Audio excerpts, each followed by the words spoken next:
जारी आगे ఒక్క నిమిషం ఆగే జై శ్రీరామ్ జై శ్రీరామ్ జై శ్రీరామ్ జై బోలో హనుమాన్ की జై బోలో హనుమాన్ की జై శ్రీరామ్ అన్న అను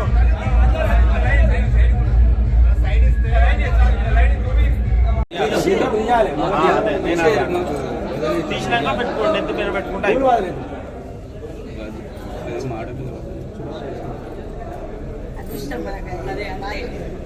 రామ మందిర నిర్మాణాన్ని పోయినా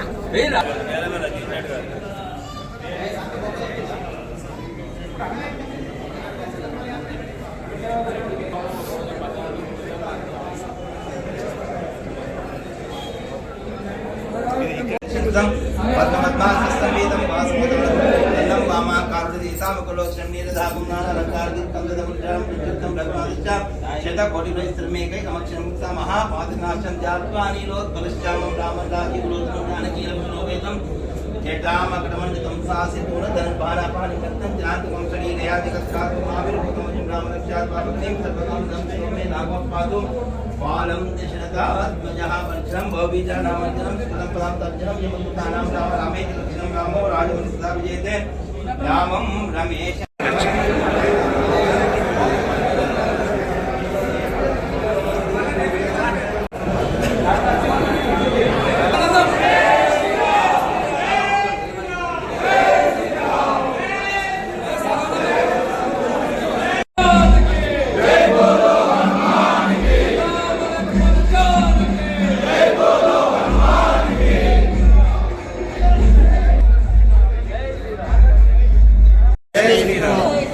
అయోధ్య రామ జన్మభూమి తీర్థక్షేత్ర ట్రస్ట్ ఆధ్వర్యంలో రామాలయ నిర్మాణ కార్యక్రమం గత కొంతకాలంగా ప్రజల భాగస్వామ్యంతో నడుస్తున్న విషయం మనందరికీ తెలుసు.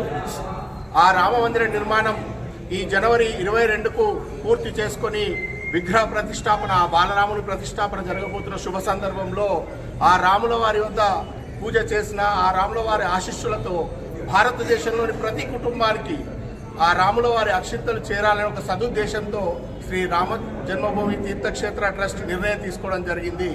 అయోధ్యలోని పూజ నిర్వహించిన ఆ అక్షింతలు నేడు సిరిసిల్లకు చేరుకోవడం, ఈ దేవాలయాల్లో వివిధ దేవాలయాల్లో పూజలు నిర్వహించుకొని నగర పురవీధుల ద్వారా శివనగర్లోని హనుమాన్ దేవాలయంలో వచ్చే వారం 10 రోజులు అక్కడ ఉండి జనవరి 1వ తారీఖు నుండి ప్రతి కుటుంబానికి చేర్చే కార్యక్రమం ప్రారంభమవుతుంది. కావున ఇందులో భాగస్వామ్యం కావాలనుకున్న ప్రతి పౌరుడు, ప్రతి హిందూ రామభక్తులంతా కూడా ఈ అక్షంతర వితరణ కార్యక్రమంలో పాల్గొనే సదావకాశం ఉంది. కావున ఎవరైనా పాల్గొనదలుచుకున్న వాళ్ళు శివనగర్ హనుమాన్ దేవాలయంలో కూడా సంప్రదించవచ్చు. అదేవిధంగా మా కార్యకర్తల్ని ఎవరినైనా కూడా సంప్రదించే అవకాశం ఉంది. కావున ప్రజల భాగస్వామ్యంతో ఈ కార్యక్రమాన్ని విజయవంతం చేయాల్సిందిగా అందరినీ కోరుకుంటూ, ఆ రాముని ఆశీస్సులు ప్రతి ఒక్కరికి ఉండాలని కోరుకుంటూ జై శ్రీరామ్. ఇప్పుడు వైశ్యభవన్ నుండి పెద్ద బజార్ హనుమాన్ దేవాలయం ముందు నుండి వెంకటేశ్వర దేవాలయం, గాంధీ చౌక్, అంబేద్కర్ నుండి శివనగర్ హనుమాన్ దేవాలయం వరకు శివనగర్ హనుమాన్ దేవాలయం వరకు కలశాలు చేరుకుంటాయి. కావున ప్రజలందరూ